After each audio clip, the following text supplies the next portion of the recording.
Hey guys, Terry Hansen here. I'm the president and founder of the Hansen University. Great to be back with you. I want to just quickly in the next couple of minutes share a couple of concepts for you as a business owner or as a manager who might supervise or oversee customer service representatives or salespeople or anybody who's in kind of a production capacity in your company. Primarily thinking about salespeople perhaps. You know, when it comes to your job and my job as business owners and as managers, one of the core responsibilities that we have is that of a coach. Part of our responsibilities, obviously, are to help mentor and coach and develop the skills of the people that report to us. Why is skill development so important? It's kind of obvious, obviously. Our top producers, our top performers, our top salespeople, top customer service representatives, our top fill in the blank there, they're typically the ones that have reached what we call an elite status on their skills. They've really mastered the vital skills necessary to perform their jobs at a peak potential. And so when you think about Olympians, when you think about really world-class musicians or artists or athletes of any kind, you ask yourself, how did they get to be that world-class level? It always boils down to the quality of coaching that they received, but also the deliberate practice that they spent their time on. Now, let me share with you kind of an analogy, and I've got a little chart or a graph here. On the horizontal axis, we've got a measurement of time. This could be the number of months, it could be the number of years. Every industry and every job position is a little different. But let's take salespeople just for the sake of example. When a brand new salesperson starts off, they'll work very hard. They'll learn the skills necessary for their job, etc., and they'll do a great job. And what we notice is, I missed a step. So this vertical axis is their skill level here. So low skill level, elite status, etc. So that's kind of our grid. Now, when they start off, they will you'll notice a very sharp spike in the development of their skills. But after about 2 to 3 years as a professional salesperson, something happens. They hit this sales skill plateau. Every industry and every positions have it. And why does that happen? Why do salespeople or customer service people or production people, why do they plateau? Well, it's primarily because after a while they get to the point where they assume that their performance is acceptable. That good enough is good enough. They're making money. They're closing sales. They're servicing customers. Customers are happy. Things are getting done. It's acceptable. It's good. Notice the word. It's good. And they assume that they have kind of reached their highest skill level possible. And at this point, what they're doing is kind of automated. It's kind of on, again, autopilot. They've just reached that proficient level. But they're not Olympians. They're not world class. They're not at that elite status.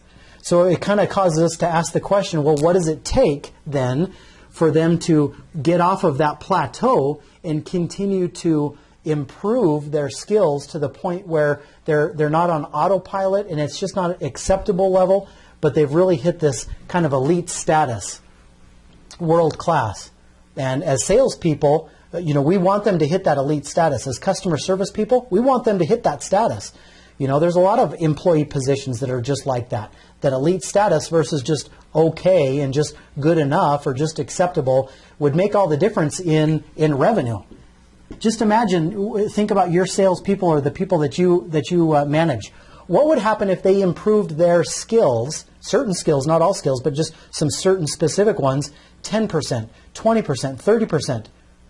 If you think about it, how would that impact your sales revenue? Or your revenue, your organization's revenue over time. Don't you see the connection there?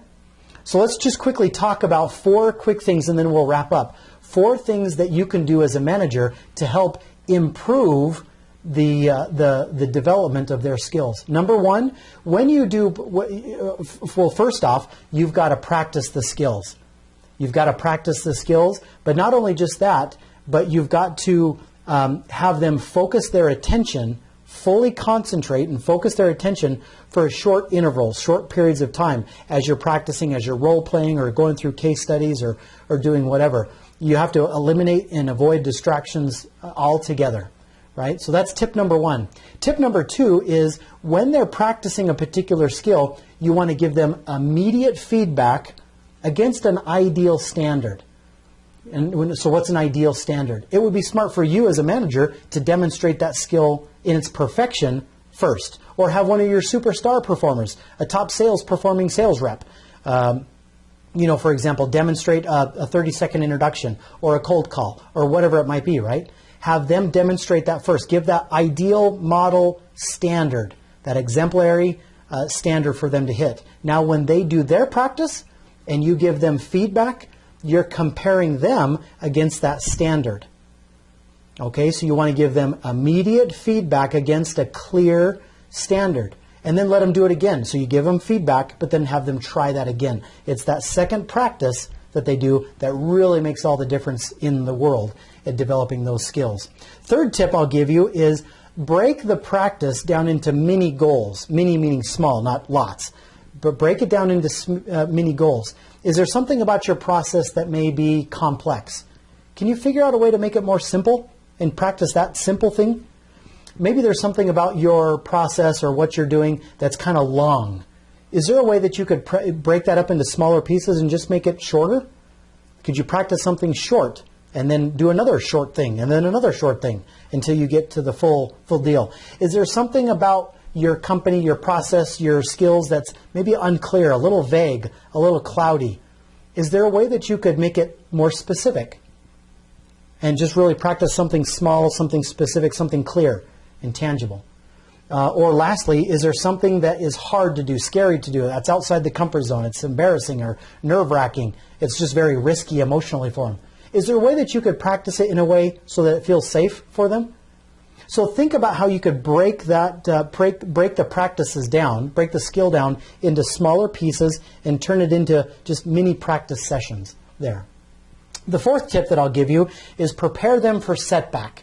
Now, they're not robots. You're not a robot. I'm not a robot. We're not perfect. We're squishy, imperfect humans, right? So when it comes to practicing a skill, prepare them for failure. Prepare them for setbacks. Prepare them for not doing it awesome. Help them be resilient. Help them have an attitude of persistence. One of my favorite authors, Og Mandino, said in one of his books, a mantra to say to yourself, I will persist until I succeed. I will persist until I succeed. That's the attitude and mentality that Olympians have. You watch an Olympic gymnast on the parallel bars or on the balance beam or on the vault or something like that. You notice the concentration in the focus. You notice when they splat on the ground, they get right back up and they try it again. They persist until they master their craft.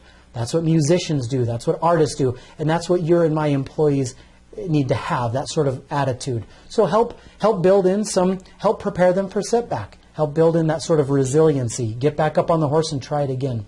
So those are 4 tips to think about that you can use to help them get off this plateau that they are on and help them reach that elite status. Number 1, help them pay full attention for brief intervals. Concentrate and focus. No distractions. Number 2, give them immediate feedback against a clear standard. Number 3, break that practice session up into mini goals, small things to practice that make it easier for them to see progress and improvement. And last but not least, prepare them for setback. So I hope some of these tips have helped give you some things to think about as a manager when it comes to helping your salespeople, your customer service, anybody in production or fulfillment improve their and really develop and enhance their skills. Skills are vital to the jobs. They really do make the difference in how much revenue is coming into our company. So great to be with you. We'll see you once again on the next training video. Until we meet again, take good care and keep working hard. We'll be in touch. Take care.